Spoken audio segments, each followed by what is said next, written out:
Sunday. It's what makes us Christians. And so I just wanted to offer a short little reflection for you all.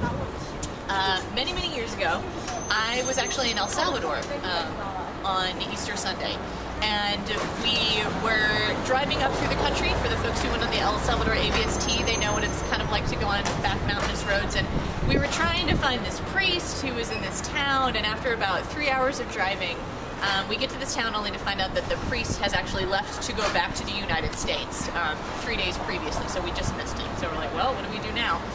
And we walk around town, and El Salvador went through a very turbulent civil war in the 80s and 90s.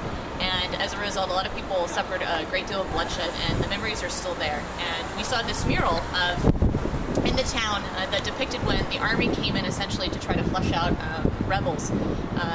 They basically slaughtered the whole town. It was a terrible disaster, and people's bodies were thrown into the river, and they said that the river ran red with blood for 5 days. And so with this kind of like really disastrous and painful memory in my mind, we drive out of town and we're heading back to where we're staying. And so we cross over a bridge, and someone says, oh yeah, that's the river. And I get out, and I'm thinking about the suffering and this pain and, you know, how broken the world is.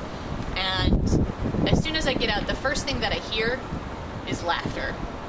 And I look out, and down below me on the riverbanks are hordes and hordes of people out with their families, because it's a beautiful sunny day in April, and it's Easter Sunday, and people are celebrating and they're laughing. And in that instance, I realized what resurrection meant. Because, friends, being Christians, believing in Easter, believing in the resurrection, means knowing that no matter how much pain and suffering and death is in the world, death is not the final word. It is love that is the final answer to everything.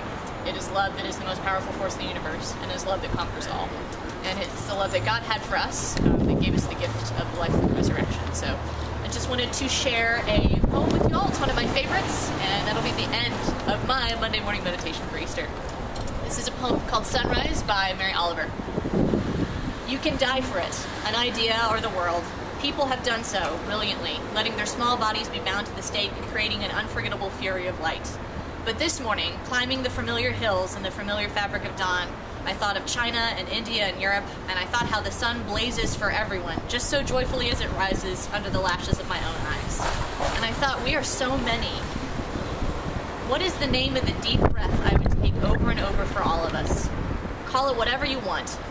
It's happiness and it's love, and it is another way to enter into the fire and give light to the world. Happy Easter, friends.